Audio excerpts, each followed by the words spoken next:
Eto! Tingnan nyo tong balitang to. Kita nyo yan? Nako!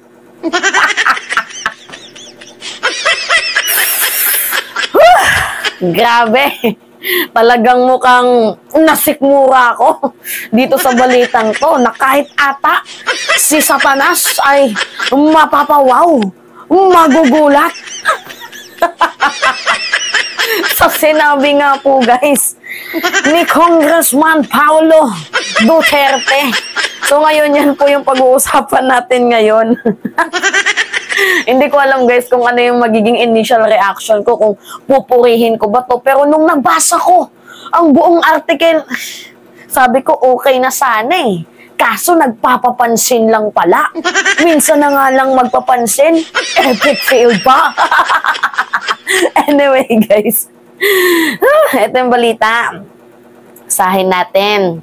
Sabi dito, Paulo Duterte calls for House probe on AJK. Rights abuses in last 25 years. So, nananawagan po si Congressman Paulo Duterte na imbestigahan din po guys yung extrajudicial killings noong nakalipas na 25 years ago. Guys, plot twist to. Actually, kapag first time reader ka, tapos, di ba, nababalitaan mo na kapag AJK, kaakibat, pangalan nila Duterte, di ba?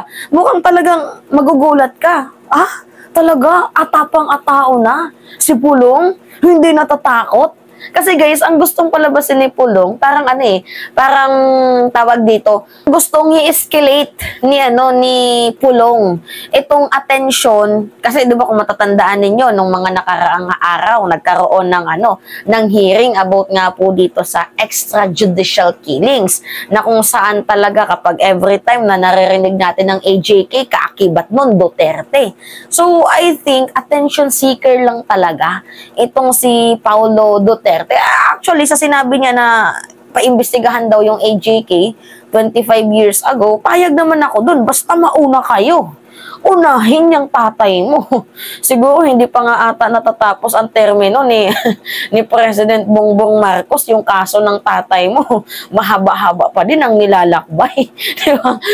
So, bago makapunta sila doon sa 25 years ago na yan, dyan pa lang sa kaso ng tatay mo, pagod na sila. Kasi ang daming human rights abuses ang ginawa ng iyong ama. So, ito na nga po guys, no. Ang kasi dito, itong si Paulo Duterte, alam nyo, nakikita ko sa article na to, attention seeker siya.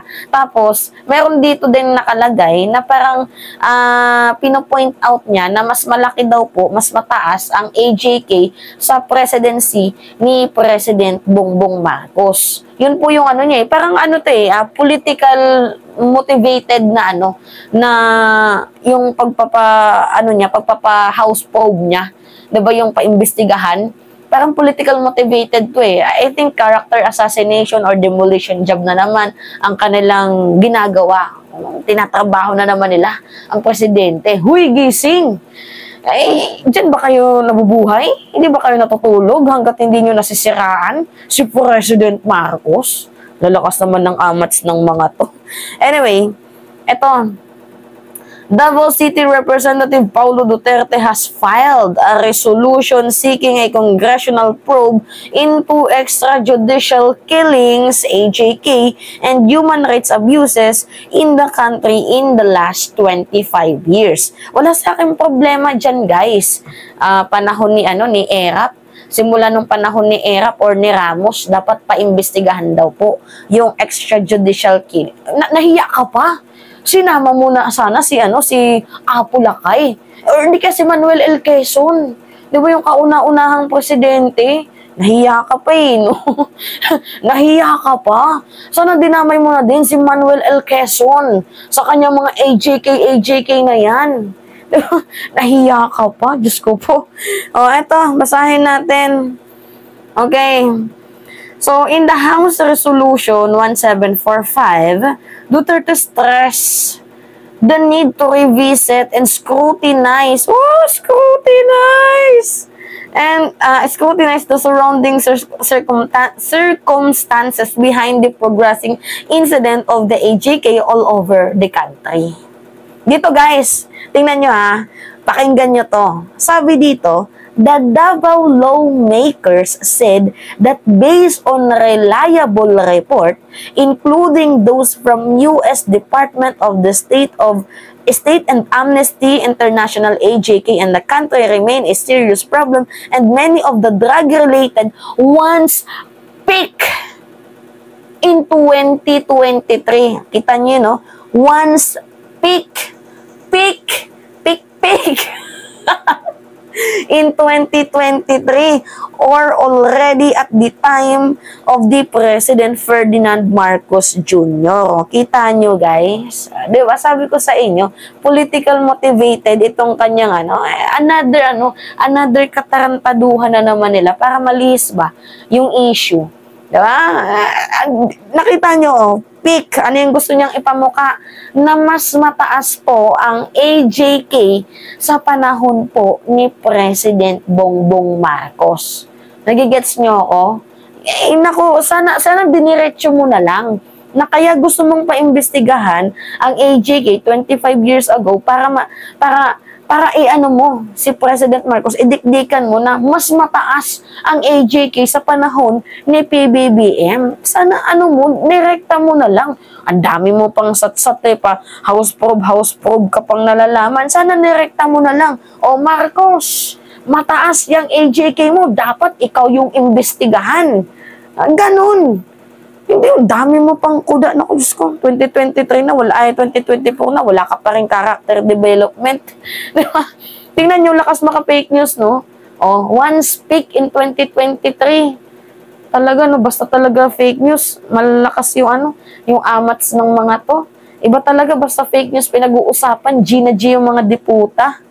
Anyway, sabi pa dito, guys, oo nga pala, natandaan ko, sinabi niya na daw, 'di ba, peak nung panahon ng 2023 which is last year ni President Marcos. Pero if you will remember guys, yung AJK doon sa Davao, sa isang gabi lang umaabot ng 10 ang mga natitegi, nasasawi.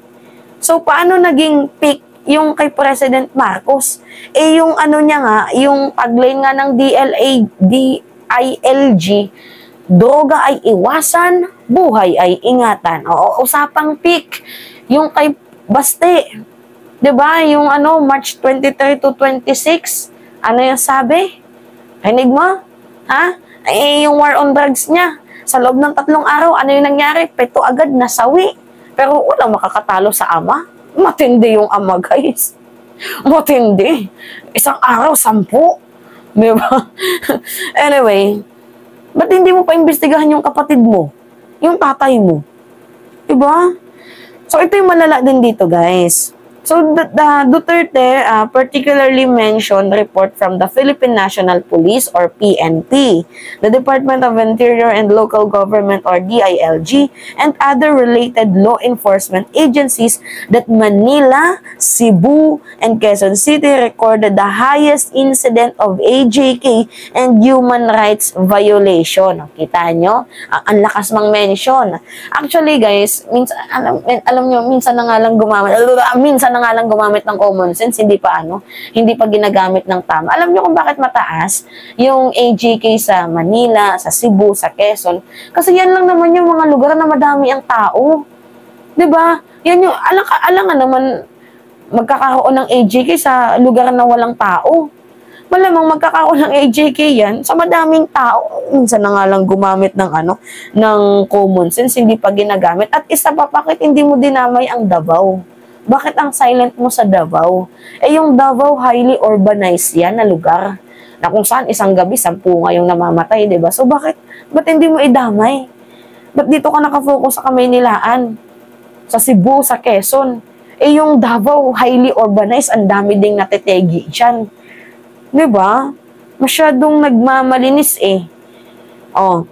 To To evaluate the existing laws, rules, and regulation that uphold and promote the constitutional guarantee against any form of human rights violation, it is just but proper for the House of Representatives to direct the appropriate House Committee to conduct an investigation in aid of legislation to uncover the real situation. Nako, eto, sabi ko na nga ba to uncover the real situation of AJK and other human rights abuses in the country for a period of at least 25 years up to the present, sabi ni Duterte. Yan yung sinasabi ko sa inyo guys, na kini-cleanse nga ni Pulong yung kanilang pangalan kasi gusto niyang paimbestigahan din yung human rights ng ibang mga nagdaang presidente. Kasi when we say AJK, laging nagsisingkin sa utak natin Duterte.